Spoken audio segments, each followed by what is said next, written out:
امام کے قاتل کو سکون نہیں ملتا. تو اب یہ بہت پریشان رہتا. طبیبوں سے، اپنے زمانے کے ڈاکٹروں سے کہا کیا کروں، نیند نہیں آتی. انہوں نے کہا تم شکار پہ چلے جاؤ، اس میں سکون ملتا. کہا ٹھیک ہے. اپنی فوج سے کہا تیاری کرو شکار پہ جانا. جب بادشاہ جاتے ہیں، آپ نے دیکھا جہو حشم کے ساتھ، بڑے اہتمام کے ساتھ گھر سے، اپنے محل سے نکلا. بغداد میں بہت بڑا محل، ابھی بھی قلعہ ہے.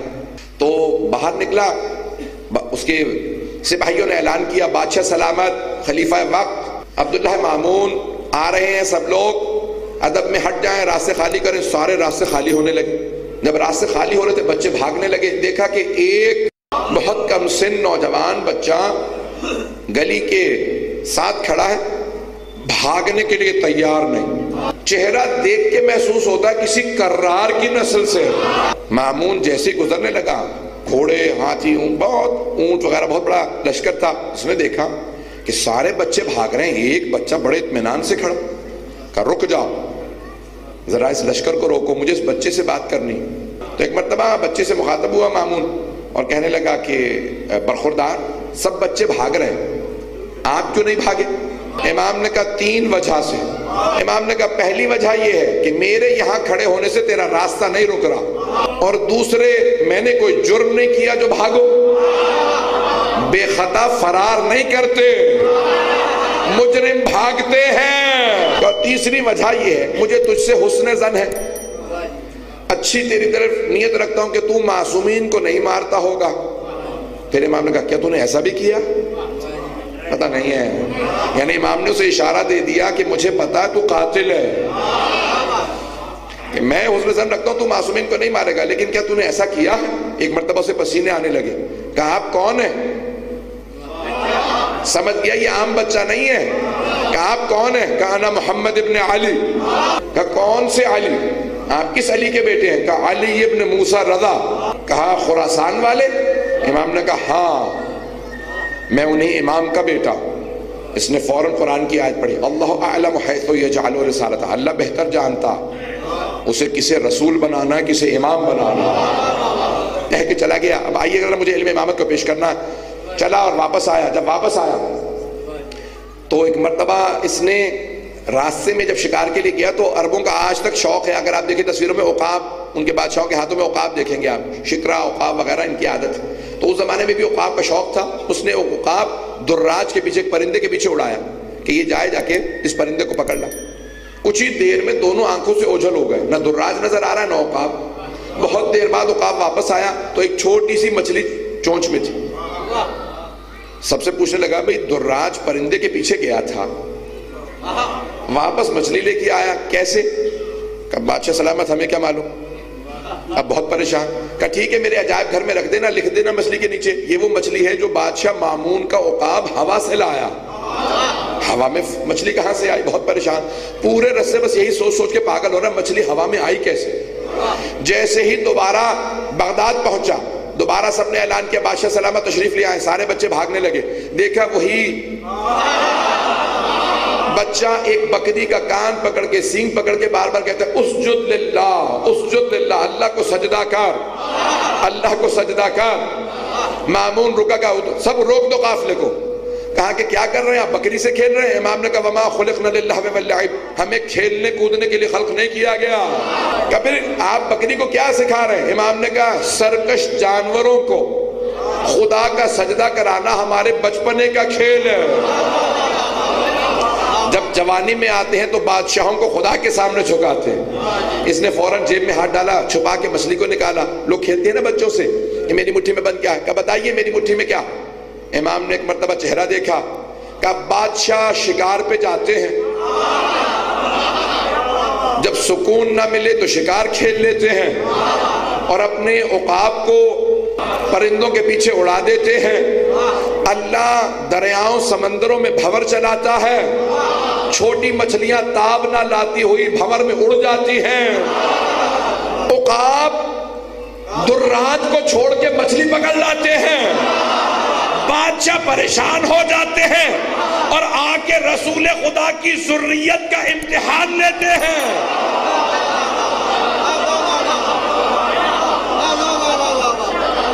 اس نے فوراً کہا کہ شادی کرو گا؟ نہیں عام بچہ نہیں. کہا نہیں یہ عام بچہ ہے غریب ہے. کہا نہیں یہ غریب بچہ نہیں ہے, تم نہیں سمجھ سکتے کون ہے. اب یہ بتانا نہیں چاہتا تھا کہ میں جانتا ہوں. کہا نہیں تمہیں کیسے معلوم یہ عام بچہ نہیں. کہا ٹھیک ہے تم اپنے سب سے بڑے مفتی کو لے آؤ. پتہ نہیں لوگ ہیں یا نہیں, سنیں گے یہ پریشان ہو گئے. تو ان کے اس حکومت کے مفتی اعظم کا نام تھا یحییٰ ابن اقسم. یحییٰ ابن الف کاف سے میم اقسم. تو یحییٰ ابن اقسم سب سے بڑا مفتی تھا, مفتی اعظم بغداد عراق کا, پورے عراق حکومت کا مفتی اعظم تھا, 70 برس کا تھا. کہ بلا لو جسے چاہو بلا لو. تو اب مفتی اعظم صاحب تشریف لے آئے اپنے سارے شاگردوں کے ساتھ. کہ بادشاہ سلامت آپ نے بلایا.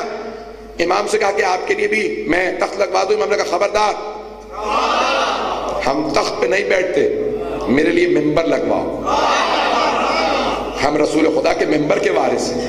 امام ممبر پہ آئے. کہا کچھ فاصلے سے رکھنا, اپنے تخت کے ساتھ جوڑنا مت میرا ممبر, کہیں لوگ یہ نہ سمجھیں کہ یہ ممبر اس تخت کے ساتھ ہے. پتہ نہیں لوگ ہیں یا نہیں. وہ کچھ فاصلے سے بیٹھا, امام کا ممبر لگوایا گیا. امام ممبر پہ آئے اور آنے کے بعد ایک مرتبہ یہاں اس نے مأمون نے یحییٰ ابن اقسم سے کہا جو چاہو سوال کر لو اس بچے سے. اس نے کہا میرا کوئی جوڑی نہیں ہے, یہ بچہ ہے, میں مفتی اعظم ہوں, مجھ سے بڑا کوئی عالم نہیں ہے عالم اسلام میں, یہ بچہ ہے, کسی بھی شاگرد سے میرے مناظرہ کروا لیں. تو ایک مرتبہ مامون نے کہا نہیں تو خود سوال کر, کوئی اچھا مشکل سوال لے کے آ. توجہ ہو. اس نے بہت سوچا. ہمارے ہیں نا فقہ میں 54 باب ہیں, 54 یہ 56 باب ہیں. کتاب الطہارہ ہے, نماز ہے, حج ہے, زکوٰۃ ہے, خمس ہے, جہاد ہے, نکاح ہے, طلاق ہے, دیات ہے, قصاص ہے. پریشان ہو گئے, سارے ابواب نہیں گنوا رہا. تو 56 ابواب میں اس نے سوچنا شروع کیا سب سے مشکل باب کون سا. تو اس نے کہا بھئی حج سب سے مشکل ہے. پھر اس نے سوچا حج میں سب سے مشکل کیا. تو حج میں جب احرام باندھ لیتے ہیں نا تو 24 چیزیں حرام ہو جاتی. آئینہ دیکھنا حرام ہو جاتا ہے, خوشبو لگانا حرام, 24 چیزیں حرام ہیں. سب چیزوں کے کفارے الگ الگ ہیں. آج تک بڑے بڑے علماء کو جا کے پوچھ لیں کفارے زبانی یاد نہیں ہوتے, بڑے مشکل ہیں, وہ دیکھ کے بتانے پڑتے ہیں جو حدیث معصوم نے بتائیں. 24 کفارے آسان نہیں یاد کرنا.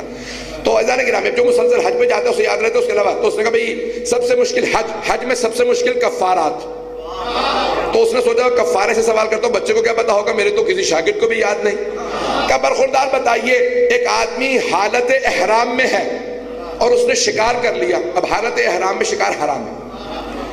تو اس نے کہا بھئی برخوردار بتائیں اس نے شکار کیا حالت احرام میں, کفارہ کیا. سارا دربار جیسے آپ خوش چپ ہیں, سب چپ ہو گئی. اتنا مشکل سوال بچے سے کر لیا, ہمیں نہیں پتا. بادشاہ بھی پریشان, یہ سوال بھی کہاں سے لے کے آیا. تو ایک مرتبہ امام نے اس یحییٰ ابن اقسم کو دیکھا, کہا تمہارا سوال ناقص ہے. یحییٰ کو غصہ آیا, کہا کیا مطلب سوال ناقص ہے. امام نے کہا تم سوال مکمل کر لو, میں جواب دے دیتا ہوں. کہا کیا مطلب سوال مکمل کروں, سوال یہی ہے احرام میں شکار کر لیا, کفارہ کیا. امام نے کہا سوال تیرا ناقص ہے, تو سوال پورا کر میں جواب دوں. اب اس نے پلٹ کے کہا سوال ناقص کیسے ہے یہ تو بتا. امام نے کہا تو نے یہ نہیں بتایا جس نے احرام باندھا تھا وہ عمرے کا احرام تھا یا حج کا. نعرہ نہیں آئے گا ابھی. امام نے 13 سوال بتائے. امام نے کہا یہ بتا وہ جو احرام باندھا تھا حج کا احرام تھا یا عمرے کا. بچہ تھا احرام باندھنے والا یا بالغ تھا. جس نے شکار کیا تھا اس نے حرم میں شکار کیا تھا یا حرم سے باہر. پرندے کا شکار کیا تھا یا جانور کا. اگر جانور تھا تو جانور بڑا تھا یا چھوٹا. شکار کرنے والا آقا تھا یا غلام. پہلا شکار کیا تھا یا پہلے بھی شکار کر چکا تھا.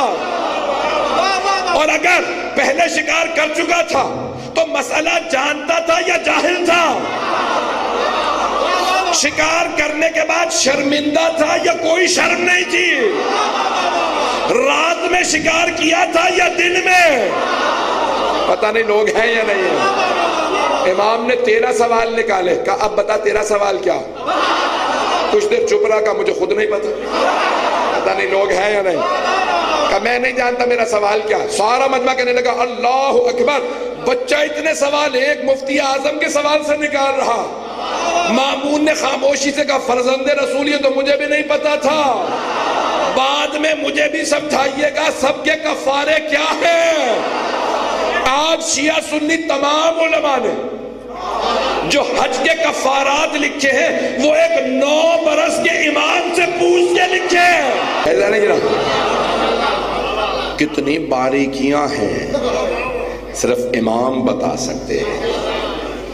اب یحییٰ بہت پریشان ہوا کہ مجھے کچھ نہیں معلوم۔ امام نے کہا نہیں ابھی تو نے سوال کیا، اب میرے سوال کی باری ہے۔ اب وہ پریشان کہ میرے سوال کا یہ حال کیا ہے، یہ مجھ سے سوال کریں گے تو میرا کیا حال کریں گے؟ تو امام نے کہا میرے سوال کی باری ہے۔ اس نے کہا فرزند رسول اگر جواب آتا ہوا تو دوں گا، نہیں تو پھر آپ ہی سے سیکھوں گا۔ میں اپنے انداز سے کہہ رہا ہوں، اس نے کہا ہوگا میرے تو وڈیرے بھی کہہ گئے ہیں اگر آپ نہ ہوتے تو ہم ہلاک ہو جاتے ہیں۔ بات پہنچ رہی ہے؟ عزیزان گرامی نظام ہے، وقت نہیں رہا کہ میں امام کے سوال کو پیش کروں۔ بہت تفصیل سے امام نے سوال کیا، سارے مجمع نے کہا اللہ اکبر، حجت خدا ایسا ہے جسے اللہ اپنی حجت بنائے۔ اب ایک مرتبہ مامون نے کہا فرزند رسول میں اپنی بیٹی سے آپ کا عقد میں پڑھوں یا جس مفتی سے آپ کہیں وہ پڑھ دیں؟ امام نے کہا خبردار، نہ تو پڑھے گا نہ یہ مفتی۔ کہ تجھے نہیں پتا رسول خدا نے علی مرتضیٰ کا عقد پڑھا تھا؟ نہیں لوگ کہ حسن و حسین علیہ السلام کے علی مرتضیٰ علیہ السلام نے عقد پڑھے تھے، اور ہر امام اگر میرے بابا یہاں پہ ہوتے میرے بابا میرا عقد پڑھتے، لیکن اب کیونکہ میرے بابا جیسا کوئی اور نہیں ہے میں اپنا عقد خود پڑھوں گا۔ توجہ، یہ جو ہم خطبہ نکاح پڑھتے ہیں نا وہ نویں امام کا 1200 سال سے تمام علماء جو خطبہ پڑھ رہے ہیں وہ نویں امام علیہ السلام کا۔